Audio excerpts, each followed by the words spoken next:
ಇದಲ್ದಿರ ಪ್ರತಿನಿತ್ಯ ಇವತ್ತು JDS BJP ಕಾರ್ಯಕರ್ತರನ್ನ ಖರೀದಿ ಮಾಡ್ತಕ್ಕಂಥ ಒಂದು ಸಂಸ್ಕೃತಿ ಪ್ರಾರಂಭ ಆಗಿದೆ. ಮತ್ತೆ ಚುನಾವಣೆ ಸಂದರ್ಭದಲ್ಲಿ ನೂರಾರು ಕೋಟಿ ಇವತ್ತು ಅಕ್ರಮ ಹಣವನ್ನು ತಗೊಂಬಂದು ಇವತ್ತು ಬೆಂಗಳೂರು ಗ್ರಾಮಾಂತರ ಲೋಕಸಭಾ ಕ್ಷೇತ್ರದಲ್ಲಿ ಇವತ್ತೇನು ಈ ಹಣವನ್ನು ಇಟ್ಟು ಇವತ್ತು ನಮ್ಮ ಪಕ್ಷದ BJP ಪಕ್ಷದ ಮುಖಂಡರುಗಳು ಕಾರ್ಯಕರ್ತನ ಖರೀದಿ ಮಾಡ್ತಕ್ಕಂಥ ಒಂದು ಸಂಸ್ಕೃತಿ ಮತ್ತೆ ಪ್ರಾರಂಭ ಆಗಿದೆ. ಪ್ರತಿನಿತ್ಯ ರಾತ್ರಿ 1 ಗಂಟೆ 2 ಗಂಟೆ 3 ಗಂಟೆಗೆ ಮನೆಗಳಿಗೆ ಹೋಗೋದು, ಅವ್ರಿಗೆ ಶಾಲ್ ಹಾಕೋದು, ಟವಲ್ ಹಾಕೋದು, ಬನ್ನಿ ಜೊತೆಲಿ ಬನ್ನಿ, ನಿಮ್ಗೆ 25 ಲಕ್ಷ ಬೇಕಾ 50 ಲಕ್ಷ ಬೇಕಾ, ಈ ರೀತಿ ಆಫರ್ಗಳು ಹೊಡೆದು ಖರೀದಿ ಮಾಡ್ತಕ್ಕಂಥ ಒಂದು ಪದ್ಧತಿ ಇವತ್ತು ಮತ್ತೆ ಪ್ರಾರಂಭ ಮಾಡಿದ್ದಾರೆ. ದಯಮಾಡಿ ನಾನು ಇವತ್ತು ರಿಕ್ವೆಸ್ಟ್ ಮಾಡ್ತೇನೆ, ಒಂದು ಆಗ್ರಹ ಮಾಡ್ತೇನೆ, ಏನು ಸ್ಟೇಟ್ ಎಲೆಕ್ಷನ್ ಕಮಿಷನ್ ಇದೆ, ದಯಮಾಡಿ ತಮ್ಮ ಮಾಧ್ಯಮದ ಮೂಲಕ ಇಡೀ ರಾಜ್ಯದ ಜನತೆಗೆ ಗಮನವನ್ನು ಸೆಳೀತಕ್ಕಂಥ ಒಂದು ಕೆಲಸವನ್ನು ನಾವು ಮಾಡಲಿಕ್ಕೆ ಇವತ್ತು ಕೂತಿದ್ದೇವೆ. ದಯಮಾಡಿ ಪಾರದರ್ಶಕತೆಯಿಂದ ಇವತ್ತು ಚುನಾವಣೆ ಆಗಬೇಕಾಗಿದೆ. ಈ ರೀತಿ ಚುನಾವಣೆಗಳಾದರೆ ಏನಾಗ್ಬೋದು ಮುಂದೆ ಅಂತಕ್ಕಂಥದ್ದು ಪ್ರಜಾಪ್ರಭುತ್ವದ ವ್ಯವಸ್ಥೆಗೆ ಇದು ಒಂದು ಧಕ್ಕೆ ತಗೊಂಡು ಬರ್ತಕ್ಕಂಥ ಒಂದು ಮಾರಕ ಉಂಟಾಗ್ತಕ್ಕಂಥ ಒಂದು ಸನ್ನಿವೇಶ ಪ್ರಾರಂಭ ಆಗಿದೆ ರಾಜ್ಯದಲ್ಲಿ. ದಯಮಾಡಿ ನಾವೆಲ್ಲ ಅರ್ಥ ಮಾಡ್ಕೊಳ್ಬೇಕಾಗ್ತದೆ. ಇವತ್ತು ಒಂದು ದೂರನ್ನು ಕೂಡ ನಾವು ಸಲ್ಲಿಸ್ತೇವೆ, ಎಲೆಕ್ಷನ್ ಕಮಿಷನ್ಗೆ ಒಂದು ದೂರನ್ನು ಸಲ್ಲಿಸ್ತೇವೆ. ಚುನಾವಣೆ ಆಯೋಗ ದಯಮಾಡಿ ಇದನ್ನು ಭಾಳ ಗಂಭೀರವಾಗಿ ಪರಿಗಣನೆಗೆ ತಗೊಂಡು ಒಂದು ಇದರಲ್ಲಿ ಇರ್ತಕ್ಕಂಥ ಏನು ಸತ್ಯತೆಯನ್ನು ಇವತ್ತು ರಾಜ್ಯದ ಜನತೆಗೆ, ಬೆಂಗಳೂರು ಗ್ರಾಮಾಂತರ ಪ್ರತಿಯೊಬ್ಬ ಇವತ್ತು ವೋಟರ್ಗಳು ಕೂಡ ಕೇಳ್ತಾ ಇದ್ದಾರೆ. ನಾನು ಇವತ್ತು ಇಲ್ಲಿನ ಮತದಾರ, ಒಬ್ಬ ಜವಾಬ್ದಾರಿಯುತವಾದಂಥ ಒಂದು ಮತದಾರ, ನಾನು ಪ್ರಶ್ನೆ ಮಾಡ್ತಾ ಇದ್ದೇನೆ. ಇವತ್ತು ನಾನು ಪ್ರಶ್ನೆ ಮಾಡ್ತಾ ಇದ್ದೇನೆ, ಇನ್ನು ಎಷ್ಟು ದಿನಗಳ ಕಾಲ ಈ ರೀತಿ ನೂರಾರು ಕೋಟಿ ಹಂಚ್ಕೊಂಡು ಅಕ್ರಮ ದುಡ್ಡನ್ನು ಹೊಡೆದು ತಗೊಂಬಂದು ಜನಗಳಿಗೆ ಈ ರೀತಿ ಹಂಚ್ಕೊಂಡು ಚುನಾವಣೆ ಮಾಡ್ತೀರಿ?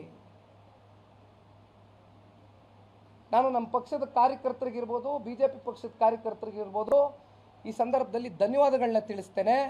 ನೀವು ಪ್ರತಿನಿತ್ಯ ಕಣ್ಣಿಗೆ ಎಣ್ಣೆ ಬಿಟ್ಕೊಂಡು ಮಲಗ್ದಿರಾ, ಇವತ್ತು ತಾವೇನು ಹೋರಾಟ ಮಾಡ್ತಿದ್ದೀರಿ.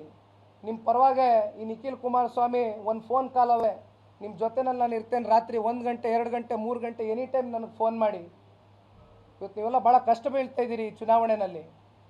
ಇವತ್ತು ಧರ್ಮ ಅಧರ್ಮದ ಮಧ್ಯೆ ಇವತ್ತು ನಡೀತಾ ಇರ್ತಕ್ಕಂಥ ಈ ಒಂದು ಚುನಾವಣೆಯಲ್ಲಿ ಇವತ್ತು ನಮಸ್ತೆ ಅಣ್ಣ, ಏನು NDA ಮೈತ್ರಿಕೂಟದ ಅಭ್ಯರ್ಥಿಗಳಾಗಿ ಡಾಕ್ಟರ್ CN ಮಂಜುನಾಥ್ ಸಾಹೇಬರು ಅವರ ವೈದ್ಯಕೀಯ ಕ್ಷೇತ್ರದಲ್ಲಿ ಜಯದೇವ ಸಂಸ್ಥೆಯ ಡೈರೆಕ್ಟರ್ ಆಗಿ 16-17 ವರ್ಷಗಳ ಕಾಲ ನಿರಂತರವಾಗಿ ಇವತ್ತು ಜನಗಳಿಗೆ ಸೇವೆಯನ್ನು ಸಲ್ಲಿಸಿರ್ತಕ್ಕಂಥದ್ದು.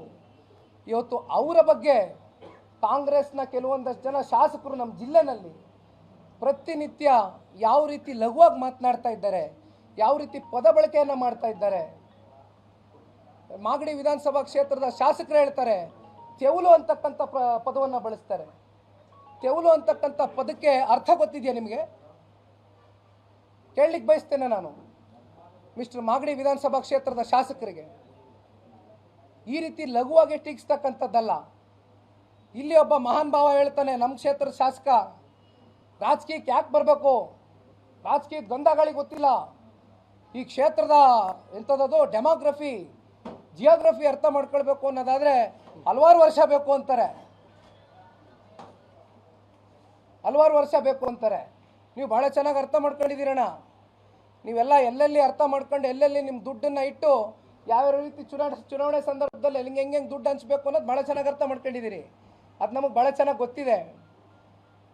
ಇವತ್ತು ಅತ್ಯಂತ ಪ್ರಾಮಾಣಿಕತೆಯಿಂದ ನಿಷ್ಠೆಯಿಂದ ಒಬ್ಬ ವೈದ್ಯ ಬಂದು ಇವತ್ತು ರಾಜಕೀಯ ಕ್ಷೇತ್ರದಲ್ಲಿ ನನ್ನ ಸೇವೆಯನ್ನು ರಾಜಕೀಯದಲ್ಲಿ ನಾನು ಇವತ್ತು ಜನಗಳಿಗೆ ಸೇವೆ ಮಾಡುವ ಮೂಲಕ ಮುಂದುವರಿಸಬೇಕು ಅಂತಕ್ಕಂಥ ಒಂದು ಹಿನ್ನೆಲೆಯಲ್ಲಿ ಬಂದು ಇವತ್ತು NDA ಮೈತ್ರಿಕೂಟದ ಅಭ್ಯರ್ಥಿಯಾಗಿ ಆಗಲೇ ಏನು ಘೋಷಣೆಯನ್ನಾಗಿದೆ, ಸ್ಪರ್ಧೆಯನ್ನು ಮಾಡ್ತಾ ಇದ್ದಾರೆ. ಇವತ್ತು ಅಂಥವ್ರಿಗೆ ಪ್ರತಿನಿತ್ಯ ನೀವು ಮಾನಸಿಕವಾಗಿ ಇವತ್ತು ನಿಮ್ಮ ಪದಬಳಕೆ ಏನಿದೆ, ನೀವು ನಡ್ಕೊಳ್ತಾ ಇರ್ತಕ್ಕಂಥ ರೀತಿ ಏನಿದೆ, ಇದು ಭಾಳ ದಿನ ನಡೆಯೋದಿಲ್ಲ.